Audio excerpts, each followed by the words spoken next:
शायद ही कोई ऐसा होगा जो यूपीआई से पेमेंट ना करता हो। आप फ़ोन पे यूज करते होंगे, गूगल पे यूज करते होंगे, पेटीएम यूज करते होंगे या फिर कोई भी एप्लीकेशन यूज करते होंगे, लेकिन पेमेंट जहां पर भी ज़रूरत पड़ती होगी आपको सबसे पहले याद आता है कि यूपीआई कर देते हैं, यानी पेटीएम फ़ोन पे के थ्रू आप पेमेंट करना चाहते हैं। तो दोस्तों यूपीआई पेमेंट को लेकर के 3 नए बदलाव लागू होने जा रहे हैं। सरकार की ओर से ये 3 बड़े बदलाव किए जा रहे हैं जो कि अब तक के सबसे बड़े बदलाव हैं। तो क्या क्या बदलाव होने वाला है, अगर आप भी यूपीआई से पेमेंट करते हैं तो आप इस वीडियो को लास्ट तक जरूर देखिएगा, क्योंकि मैं यहाँ पर आपको काफ़ी इंपॉर्टेंट चीज़ें बताने वाला हूँ जो कि अब यूपीआई में होने जा रही हैं, यानी नए नियम लागू होने जा रहे हैं।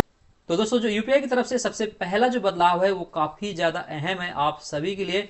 जैसा कि अभी तक हम जो पेमेंट्स करते हैं, अभी जितनी भी हमें पेमेंट करनी होती है उसके लिए हमें एक पिन डालना होता है जब भी हमें यूपीआई से पेमेंट होती है। चाहे हम किसी भी एप्लीकेशन का यूज करें, आप भीम ऐप यूज करें, पेटीएम, फोन पे या फिर गूगल पे, कुछ भी यूज करें, तब आपको अपना एक पिन डालना होता है जब भी आपका जो ट्रांजेक्शन है वो कंप्लीट हो पाती है। अब यहाँ पर आप देख सकते हैं यूपीआई पेमेंट बिना पिन डाले होगा, फेस और फिंगरप्रिंट से कर पाएंगे भुगतान। तो नया यहाँ पर नियम लागू हो चुका है। यहाँ पर आप देख सकते हैं नीचे 8 अक्टूबर से आप अपने फेस वेरिफिकेशन या फिंगरप्रिंट से पेमेंट कर पाएंगे, यानी 8 अक्टूबर ऑलरेडी निकल चुका है, तो 8 अक्टूबर से नया नियम लागू हो चुका है। अब जो आपका आधार कार्ड का डेटा ऑलरेडी सरकार के पास है, उसी डेटा का यूज करके आप अपना या तो फिंगरप्रिंट लगाएंगे या फिर आपका जो फेस होगा उसको ऑथेंटिकेट करके अब आप पेमेंट कर पाएंगे। इसमें आपको पेमेंट करते टाइम पिन डालने की जरूरत नहीं होगी।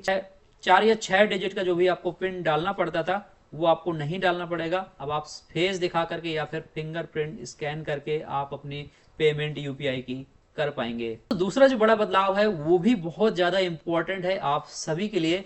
मान के चलते हैं कि आप कई सारे एप्लीकेशन यूज करते हैं, कभी आप फोन पे यूज करते हैं, कभी आप पेटीएम यूज करते हैं, कभी आप गूगल पे यूज करते हैं, और ऐसे में अगर आप किसी भी ऐप को परचेज करने में या फिर किसी भी पेमेंट के लिए ऑटो पेमेंट इनेबल कर देते हैं और बाद में उसको भूल जाते हैं, आप पेटीएम से इनेबल कर देते हैं, आप फोन पे यूज करने लग जाते हैं, गूगल पे यूज करने लग जाते हैं, तो ऐसे में कई बार क्या होता है कि आपकी जो पेमेंट है वो डिडक्ट हो जाती है और आपको पता भी नहीं चलता है या फिर आपको याद भी नहीं होता है। तो यहाँ पर देखिए बड़ा बदलाव होने जा रहा है। यूपीआई का नया दमदार फीचर अब गूगल पे, फोन पे में हो जाएगा ये काम। तो यहाँ पर होने क्या जा रहा है दरअसल कि जो एनपीसीआई ने यूपीआई ऑटो पे के लिए एक नया सिस्टम पेश किया, यानी नया सिस्टम बनाने जा रहा है, जिसमें अब होगा क्या कि अगर आप फोन पे, गूगल पे या किसी भी एप्लीकेशन से ऑटो पे के लिए अगर आप ऑथराइज करते हैं तो आप दूसरे एप्लीकेशन में भी उसको मैनेज कर पाएंगे, यानी ऑटो पे को देख पाएंगे। किसी भी ऐप से अगर आपने ऑटो पे चालू कर रखा होगा तो आप करंट में जो भी एप्लीकेशन यूज कर रहे होंगे, चाहे आप फोन पे, गूगल पे या फिर कोई भी एप्लीकेशन यूज कर रहे होंगे, उसमें आपको वो सब कुछ दिखाई देगा कि आपने किन किन पेमेंट्स के लिए ऑटो पे का अप्रूवल दे रखा है, तो ईजिली आप मैनेज कर पाएंगे। तो काफी अहम ये भी अपडेट है यूपीआई की तरफ से। पहला जो अपडेट था, आप बिना यूपीआई पिन डाले अपनी पेमेंट कर पाएंगे, अपना फेस दिखा करके या फिर अपना फिंगर लगा करके। तो उसी से जुड़ा हुआ ये भी अपडेट है। यहाँ पर एक और बड़ा बदलाव होने जा रहा है। अब आप अपना जब भी अगर आप कैश निकालना चाहते हैं एटीएम से, तो आप यूपीआई का यूज करके क्यूआर कोड को स्कैन करेंगे और अपने मोबाइल में ही आपको फिंगर लगाना होगा या फिर फेस को स्कैन करना होगा और आसानी से आप पैसे यानी कैश विड्रॉल भी कर पाएंगे। यहाँ पर आप देख सकते हैं अब यूपीआई के जरिए भी कैश निकाल सकते हैं।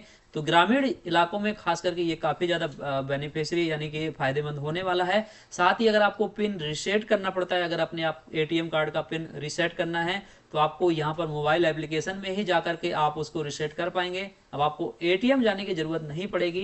यहाँ पर कैमरे से चेहरे का स्कैन करके या फिर आपका फिंगरप्रिंट लगा करके आपका जो एटीएम पिन है वो रीसेट करने का ऑप्शन यहाँ पर आपको मिलने जा रहा है। यूपीआई की तरफ से होने वाले इन बदलाव के बारे में आप क्या सोचते हैं, आपको कैसे लगी ये बदलाव, हमें कमेंट में आप बता सकते हैं। और दोस्तों नेक्स्ट वीडियो को देखने के लिए हमारे चैनल को जरूर से सब्सक्राइब कर लीजिएगा, क्योंकि ऐसे ही शानदार अपडेट आपको इस चैनल पर मिलने वाले हैं।